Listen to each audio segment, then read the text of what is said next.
हाँ, तो मैं उसी से स्टार्ट करूंगी कि कल की मीटिंग में कोई भी चीज़ आपको अगर समझ में नहीं आई, आप दोबारा पूछना चाहते हैं या आप दोबारा समझना चाहते हैं कि ये ऐसा क्यों है, ये ऐसा क्यों है, इसका क्या मतलब है, प्लीज़ आप पूछिए। आप क्वेश्चंस पूछिए क्योंकि ये हमारा प्लेटफॉर्म है, आपका प्लेटफॉर्म है।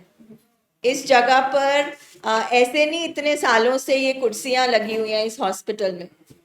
कितनी सारी फैमिलीज इन कुर्सियों पर बैठ चुकी हैं, कितनी सारी फैमिलीज रिकवरी में हैं, बहुत सारी फैमिलीज हैं जो बार बार आ जाती हैं। तो अल्टीमेटली तो आज नहीं तो कल बीमारी को भी मानना पड़ता है, इलाज को भी मानना पड़ता है और कराना भी पड़ता है।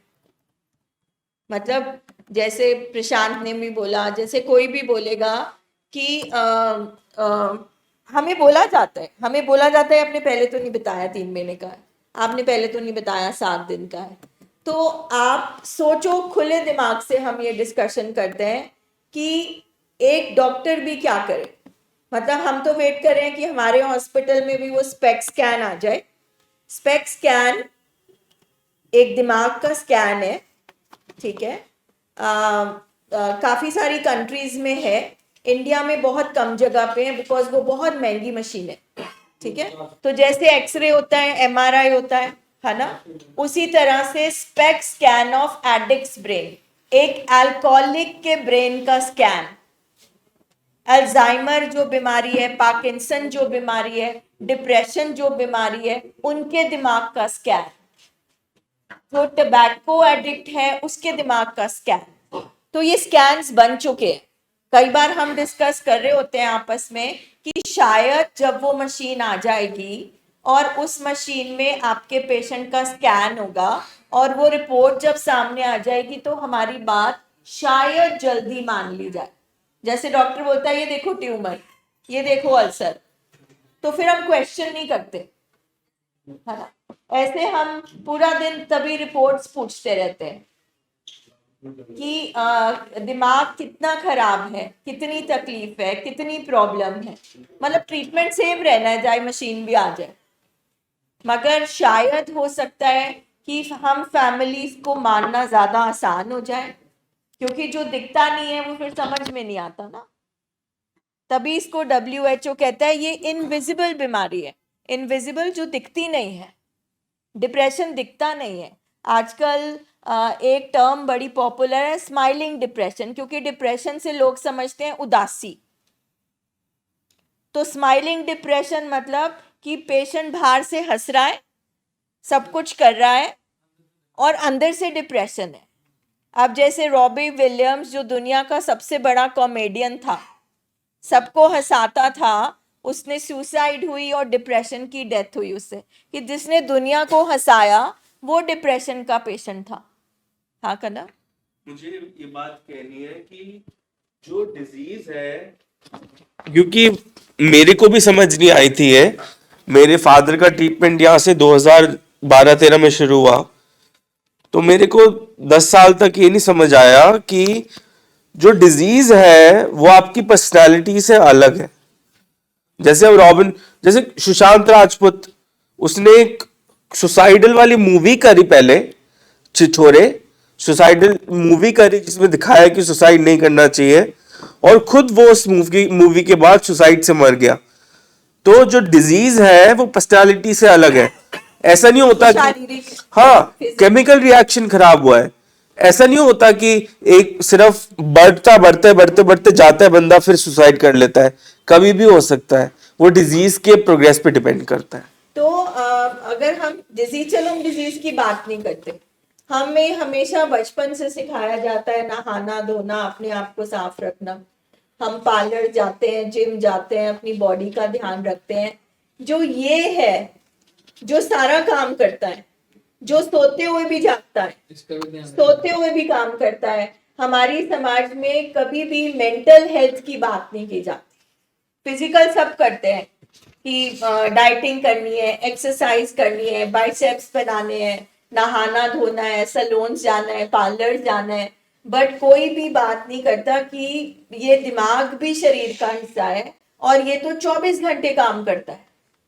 और इसके अंदर सारा कुछ है, ये सारा कुछ कंट्रोल करता है, पर मेंटल हेल्थ की कोई बात नहीं करता। कोई नहीं बात करता कि तुम्हारा मूड कैसे रहता है, अच्छा ये क्यों ऐसे रहता है, चलो इसके बारे में बात करते हैं। अच्छा दिमाग की सफाई कैसे करते हैं, ये हम लोगों ने कभी सुना ही नहीं है। और साइंटिफिक रिसर्च भी जो है बहुत लेटेस्ट है। कैंसर वैंसर तो बहुत जल्दी हो गए थे डिस्कवर कि ये बीमारी होती है, टीबी होती है ना।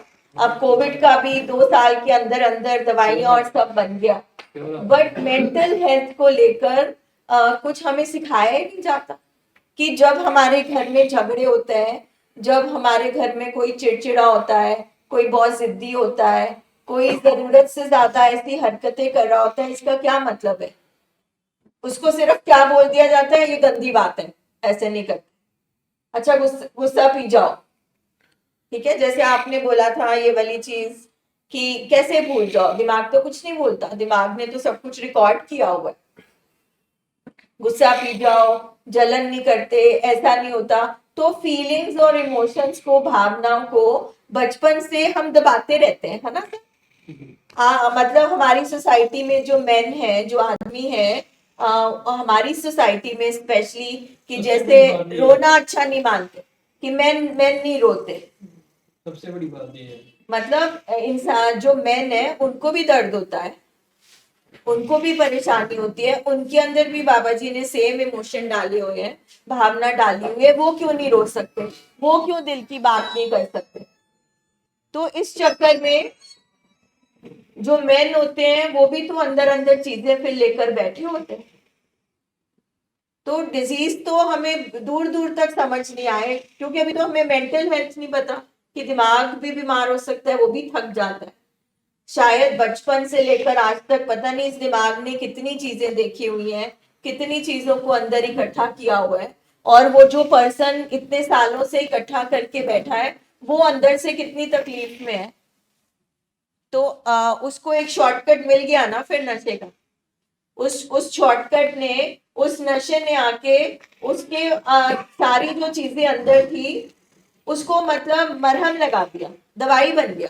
डिपेंडेंस तो यही कहेंगे ना। एक इंसान, एडिक्शन का मतलब होता है डिपेंडेंस, डिपेंडेंस का मतलब होता है निर्भरता। आप किसी चीज पर, किसी इंसान पर, किसी सब्सटेंस पे निर्भर हो गए। मतलब आप हैरान होंगे कि एडिक्शन सिर्फ शराब या ड्रग्स की नहीं होती। हमारे पास उन उन लोगों का भी ट्रीटमेंट चल रहा है जो जिनको मोबाइल एडिक्शन है, काम की एडिक्शन है, पैसे की एडिक्शन है, रिलेशनशिप एडिक्शन है।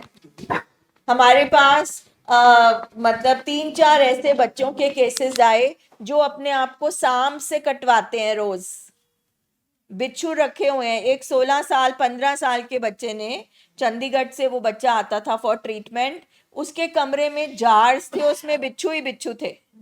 वो बिच्छू से अपने आप को, उसका नशा करता था, उसके जहर का नशा करता था। हाँ जी, बिच्छू, बिच्छू का मतलब वो कटवाता था अपने आप को। मतलब ये सब चीजें होती हैं। मतलब एडिक्शन को हम सिर्फ शराब नहीं माने, ठीक है, या ड्रग्स नहीं माने हम,